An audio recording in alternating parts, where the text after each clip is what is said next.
Hello mga ka-trending! Welcome back to ZK Trend. Donnie ginawang kalab triangle ng kay Kyle. Donnie, bakit na issue? Hanggang ngayon, di pa rin matigil-tigil kasiship sa iba't ibang babae kay Donnie Pangilinan ang mga bashers.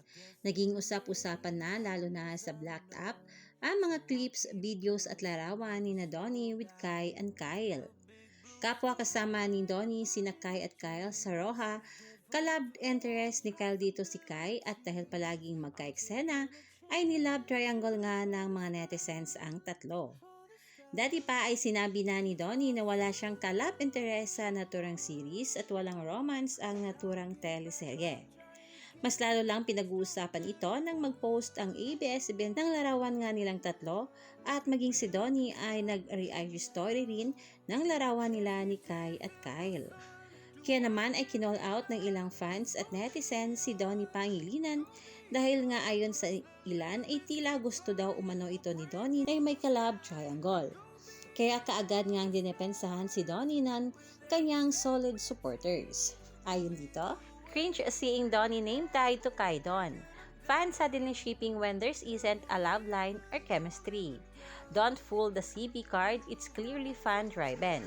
Roja now feels less about substance. Ayon pa dito, wag na isali si Donnie or Liam to be exact sa mga love triangle agenda niyan because clearly Liam is focused on saving everyone.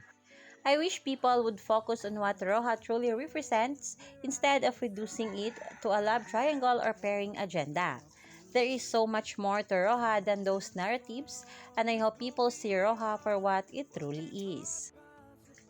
Ang Don Bell nag-solo era na. I don't think it's appropriate na bumalik sa love team para makipag-compete lang sa iba. Don Bell is in another level already and deserve nila ng maayos na projects na focus ang story sa kanila. At maging fan nga ng Kai Kyle ay nagsalita na rin. Can we all stop pushing for a love triangle agenda? May Don Bell na. Para namang gusto nyo naman maghakot ng bashers. Hashtag Kai Kyle. Grabe na talaga itong mga bashers at mga trolls. Bakit may pa-love triangle pa Elantara naman na this 2026 Don Bell pa rin at sa katunayan nga ay may naka-line up ng mga proyekto sa kanila.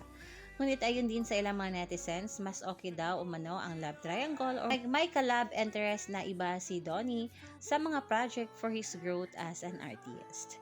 Kayo mga ka-trending, anong opinion nyo at reaction nyo tungkol dito? I-comment na. Hanggang dito na lang. Maraming salamat sa inyong patuloy na panonood.